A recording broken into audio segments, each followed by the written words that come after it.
আমার নাম মোসাম্মদ মর্শিদা খাতুন। আমাদের পরিচয় হচ্ছে সাভার ঢাকা স্ট্যান্ড থেকে। মূলত হচ্ছে আমাদের 1 মাস যাবৎ পরিচয়। আর আমরা বিয়ে করছিলাম 10 থেকে 12 দিন হবে। আচ্ছা, বিয়েটা কোথায় হয়েছে এবং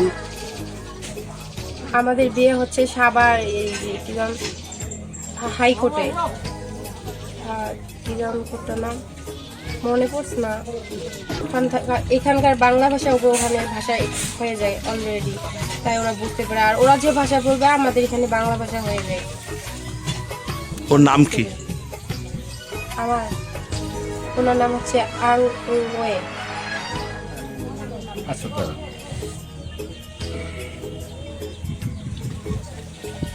10 দিন আগে বিয়ে না? আচ্ছা, চীনের কোন জায়গায় মানে তার বাড়ি এবং তার বাবা মা ভাই বোন এই সব আমার দিক থেকে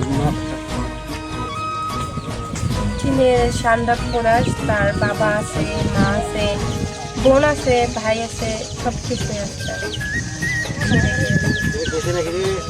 তার সাথে তার পরিবারের সাথে বিয়ে হওয়ার পর যোগাযোগ হয়েছে কিনা আপনার সাথে?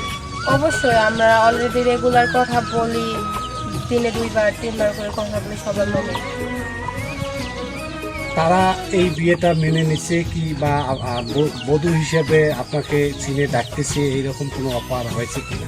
তারা আমাকে মেনে নিয়েছে, আমাকে তাদের বউ হিসেবে পেয়ে তারা খুশি, আমাকে চীনে ডাকছে। আর এমনকি আমাদের পাসপোর্ট ভিসা সব কিছু করা শেষ। আমরা 30 তারিখে চলে যাব চীন দেশে।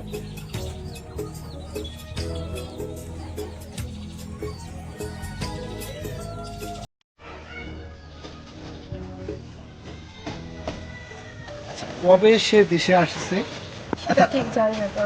ও সেটা জানেন না। আচ্ছা, তুমি যে ঢাকায় গেছিলে সেখানে ওখানে থাকা অবস্থায় মানে কি কাজ করা অবস্থায় তোমার দেখা হবে সেটা? আমি ঢাকায় ছিলাম, আমি একটা ছোটোখাটো জব করছিলাম গার্মেন্টে। সেখান থেকে তার সাথে আমার পরিচয় হয়েছিল আমাদের রাস্তা থেকে। আর কিছু না, সে ঘুরতে আসছিলো, ট্যুরে আসছিলো, ট্যুরে আসার পর আমাদের দেখা, এখান থেকে আমাদের জীবন শুরু।